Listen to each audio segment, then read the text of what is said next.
హోటళ్లు, రెస్టారెంట్లు, భారీ పరిశ్రమలకు గుడ్ న్యూస్.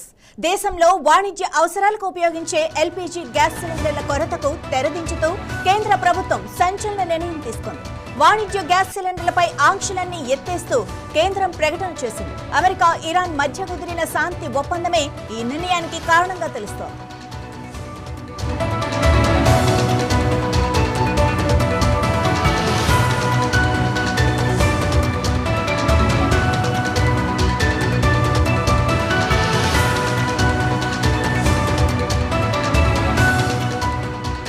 గత కొన్నేళ్లుగా వాణిజ్య ఎల్పీజీ సిలిండర్ల లభ్యతపై నెలకొన్న ఆంక్షలకు కేంద్ర ప్రభుత్వం తెరదించింది. ఇకపై ఎలాంటి ఆంక్షలు లేకుండా వాణిజ్య ఎల్పీజీ సరఫరా జరుగుతుందని కేంద్ర పెట్రోలియం, సహజ వాయువు మంత్రిత్వ శాఖ స్పష్టం చేసింది. అమెరికా, ఇరాన్ల మధ్య కుదిరిన యుద్ధ విరమణ ఒప్పందం తర్వాత ఈ నిర్ణయం తీసుకోవడం విశేషం. గతంలో అమెరికా, ఇజ్రాయెల్ ఇరాన్పై దాడులు చేయడంతో అంతర్జాతీయంగా ఎల్పీజీ ఇంధన సంక్షోభం తలెత్తింది. ముఖ్యంగా ఇరాన్ హార్ముజ్ జలసంధిని మూసివేయడంతో గ్యాస్ సరఫరాకు తీవ్ర అంతరాయం ఏర్పడింది. మన దేశంలో గ్యాస్ కొరత రాకుండా అప్పట్లో కేంద్రం నిత్యావసర వస్తువుల చట్టం కింద కొన్ని కఠినమైన నిబంధనలు తీసుకొచ్చింది. ఎల్పీజీ తయారీకి అవసరమయ్యే C3, C4 గ్యాసులను కేవలం డొమెస్టిక్ గ్యాస్ ఉత్పత్తికే వాడాలని ఆదేశించింది.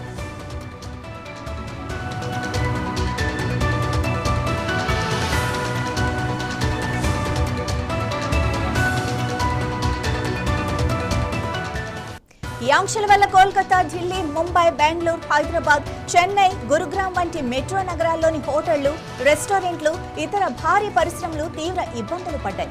చాలా సంస్థలు మూసివేత దశకు చేరుకున్నాయి. ఇప్పుడు అమెరికా, ఇరాన్ మధ్య సరికొత్త ఒప్పందం కుదరటంతో అంతర్జాతీయ ఎల్పీజీ ఇంధన సంక్షోభం సద్దుమణిగింది.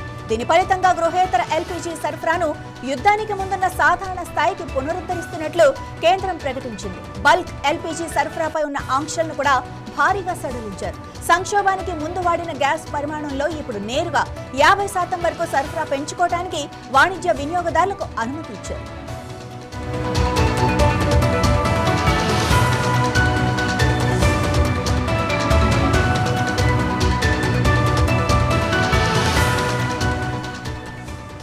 ఎల్పీజీ తయారీకి వాడే C3, C4 గ్యాసులను ఇతర పరిశ్రమల అవసరాలకు కూడా వాడుకోవడానికి కేంద్రం గ్రీన్ సిగ్నల్ ఇచ్చింది.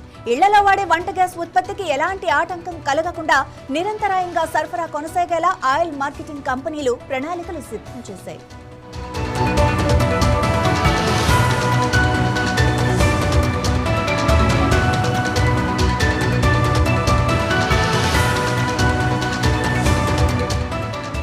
దేశవ్యాప్తంగా కమర్షియల్, ఇండస్ట్రియల్ ఎల్పీజీ యూజర్లందరి వివరాలతో ఒక సింగిల్ డేటాబేస్ ని కేంద్రం క్రియేట్ చేస్తోంది. దీనివల్ల భవిష్యత్తులో డిమాండ్కు తగ్గట్టుగా గ్యాస్ సరఫరాని సులభంగా ప్లాన్ చేయొచ్చు. అయితే కమర్షియల్ రంగాన్ని పూర్తిగా ఫైన్ న్యాచురల్ గ్యాస్ వైపు మళ్లించాలనేది కేంద్ర ప్రభుత్వ ప్రధాన లక్ష్యం.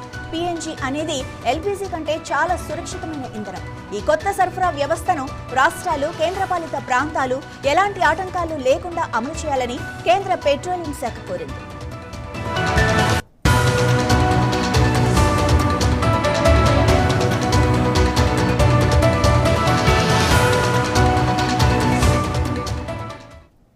దీనిపై మరింత సమాచారాన్ని మా ప్రతినిధి రాజ్ కుమార్ అందిస్తారు. రాజ్ కుమార్, అసలు ఈ ఎల్పీజీ గ్యాస్ సిలిండర్ల అంటే కమర్షియల్ రేట్లు తగ్గించడానికి కేంద్రం ప్రభుత్వం తీసుకున్న నిర్ణయాన్ని ఎలా చూడొచ్చు? Right, good morning Madhavi. ఒక విధంగా చెప్పాలంటే ఇది గ్యాస్ వినియోగదారులకు గుడ్ న్యూస్ గా చెప్పొచ్చు. ఇది ప్రత్యక్షంగా పారిశ్రామిక రంగాలకు చాలా గుడ్ న్యూస్. పరోక్షంగా చెప్పాలంటే ప్రజలకు ఇది చాలా శుభవార్త అని చెప్పవచ్చు. ఎందుకంటే పశ్చిమాసియాలో నెలకొన్న యుద్ధ సంక్షోభానికి ఆ సమయంలో కేంద్ర ప్రభుత్వం ఒక నిర్ణయం తీసుకుంది. కమర్షియల్ సిలిండర్లపై ఆంక్షలు విధించింది. ఎందుకంటే ఆ సరఫరా చాలా తగ్గిపోయింది. ఆ సమయంలో దాదాపు 2 నెలల పాటు యుద్ధాల నేపథ్యంలో అమెరికా అండ్ ఇరాన్ యుద్ధాలు, అదేవిధంగా ఇజ్రాయెల్, ఈ యొక్క నేపథ్యంలో కేంద్ర ప్రభుత్వం ఆ యొక్క సరఫరాలో ఇబ్బందులు ఉన్నాయి. హార్ముజ్ జలసంధి అక్కడి నుంచి మనకు గ్యాస్ రావాలి కాబట్టి ఆడ ప్రాబ్లమ్స్ వచ్చాయి కాబట్టి వాటిని పూర్తిగా ఆంక్షలు విధించింది. దీంతో మనం చూసాం దేశవ్యాప్తంగా హోటల్ పరిశ్రమ చాలా దెబ్బతింది. హోటల్ పరిశ్రమతో పాటు గ్యాస్ మీద, కమర్షియల్ గ్యాస్ మీద ఆధారపడి ప్రతి రంగం ఎఫెక్ట్ పడింది. చాలా హోటళ్లు మూసివేశారు. అదేవిధంగా చాలా హోటల్లో తగ్గించేశారు. మెనూ ఏదైతే ఫుడ్ మెనూ ఉందో ఒక 50 రకాల ఫుడ్ మెనూ కాస్త 20 రకాలకు వచ్చింది. దాంతో పాటు వినియోగదారులకు అంటే ఎవరైతే హోటల్లో ఎక్కువగా తినడము లేదా బయట తినడము, తర్వాత చాలా మంది ఆధారపడుతూ ఉంటారు. టిఫిన్స్ కావచ్చు, మీల్స్ కావచ్చు, బిర్యానీ మనం చూస్తూ ఉంటాం. ప్రతిది కూడా హోటల్ రంగమే. సో వీటి మీద దాదాపు 50%, 30 నుంచి 50% రేట్లు పెంచారు హోటల్ పరిశ్రమ వాళ్ళు. ఎందుకంటే వాళ్ళ గ్యాస్ సిలిండర్లు ఒకటేసారి ఆ యొక్క ఆంక్షలు విధించడంతో సరఫరాలో ఇబ్బంది అయి రేట్లు కూడా పెంచిన పరిస్థితి. సో ఇప్పుడు కేంద్ర ప్రభుత్వం తీసుకున్న నిర్ణయం నిజంగా చాలా మందికి ఇది ఊపిరినిచ్చింది. ఒక విధంగా చెప్పాలంటే ఇది గుడ్ న్యూస్ అందరికీ కూడా. కేంద్ర ప్రభుత్వము ఈ పారిశ్రామిక ఎల్పిజి సిలిండర్లపై ఉన్న ఆంక్షలన్నీ కూడా ఎత్తివేసింది. నాన్ డొమెస్టిక్ ఎల్పిజి ఏదైతే ఉందో సరఫరా గతంలో విధించిన అన్ని రకాల పరిమితులకు కేంద్ర పెట్రోలియం మరియు సహజవాణి మంత్రిత్వ శాఖ పూర్తిగా ఉపసంహరించుకుంది. ఇక పశ్చిమాసియా సంక్షోభానికి ముందు దేశంలో ఎలాంటి సరఫరా ఉండదో ఇప్పుడు కూడా సేమ్ అదే పరిస్థితికి మళ్ళీ కేంద్ర ప్రభుత్వం నిర్ణయం తీసుకుంది. దీంతో పరిశ్రమలకు సరఫరా చేసే బల్క్ ఎల్పిజి పై ఉన్న ఆంక్షలు దాదాపు 50% సడలించారు. సో దీని వల్ల ఏమవుతుందంటే ఇటు నేను ముందు చెప్పినట్టుగా పారిశ్రామిక రంగాలకు అంటే ముఖ్యంగా హోటల్స్ కు, ఆ తర్వాత టూరిజం పై, అన్ని రంగాలపై ఉన్న ఎఫెక్ట్ ఏదైతే ఉందో ఇది పూర్తిగా కొంచెం తగ్గిపోతుంది. రిలాక్స్ అయ్యారు దీంతో హోటళ్ళు, క్యాటరింగ్, డాబాలు, తర్వాత ఇంకా ఏవేవైతే ఈ ఎందుకంటే ప్రతి వ్యాపారము ఎల్పిజి సిలిండర్లపై ఆధారపడి ఉంటుంది.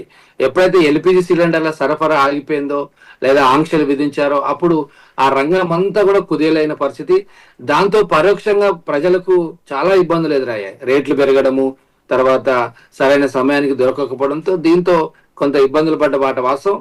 సో ఎటకేలకు పశ్చిమాసియాలో కొన్ని పరిస్థితులు సర్దుమవడంతో అక్కడ శాంతి ఒప్పందం రావడంతో కేంద్ర ప్రభుత్వం ఈ నిర్ణయం తీసుకుంది. దీన్ని చాలా మంది హర్షిస్తున్నారు. ఇది ఒక విధంగా చెప్పాలంటే గుడ్ న్యూస్ గా చెప్పొచ్చు. రైట్ రాజ్ కుమార్, మరి ఆంక్షలైతే సడలించారు కానీ ఒకే నెలలో కనీసం 3-4 సార్లు రేట్లు అయితే పెరిగాయి. మరి ఆ నేపథ్యంలో ప్రజలంతా చాలా ఇబ్బందులు పడ్డారు.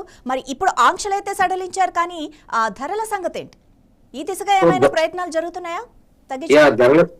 ధరల సంగతి కూడా కేంద్ర ప్రభుత్వం ఆలోచన చేస్తుంది. వాస్తవానికి ఎలక్షన్స్ అయిపోయిన తర్వాత, ఎందుకంటే పశ్చిమ బెంగాల్ మనం చూసాం, ఎలక్షన్ అయిపోయిన తర్వాత పెంచుతారని అన్నారు. వాస్తవానికి ఒకవైపు ఎలక్షన్ అయిపోవడం అది రాజకీయ నిర్ణయం, రెండో వైపు మనం ముందు చెప్పుకున్నట్టుగా పశ్చిమాసియాలో యుద్ధ సంక్షోభం ఉంది.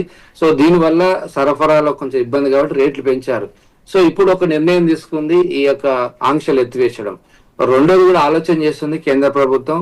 ఒకవేళ వీలైతే రేట్లు తగ్గించే అంశం మీద కూడా అధికారులతో చర్చిస్తున్నారు. కేబినెట్ లో కూడా చర్చించాల్సిన అవసరం ఉంది. తర్వాత మిగతా కానీ ఇది వాస్తవానికి కొంచెం కఠినమైన నిర్ణయమే. ఎందుకంటే రేట్లు ఒకసారి పెంచిన తర్వాత మళ్ళీ తగ్గించడం అనేది కొంచెం పాసిబిలిటీ అనేది తక్కువ. ఎందుకంటే ఇప్పటికే ఆయిల్ కంపెనీలు అన్ని కూడా నష్టాల్లో ఉన్నాయని ఆల్రెడీ వాళ్ళందరూ కూడా గగ్గోలు పెడుతున్నారు ఇప్పటికే.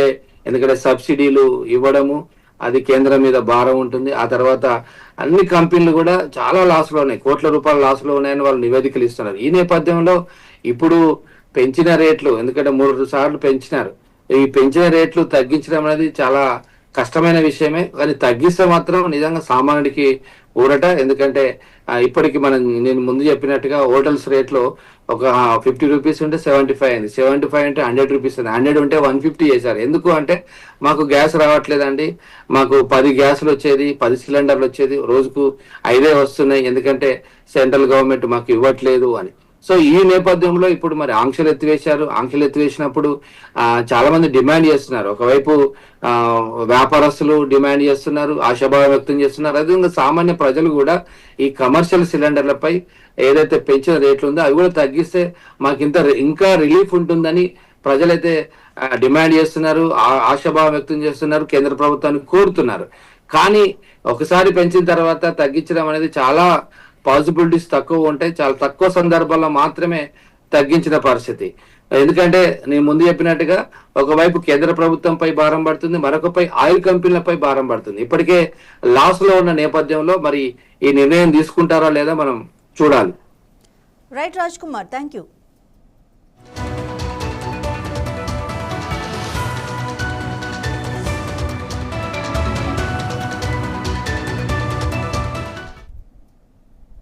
నైన్ ప్లస్ న్యూస్లో స్మాల్ బ్రేక్.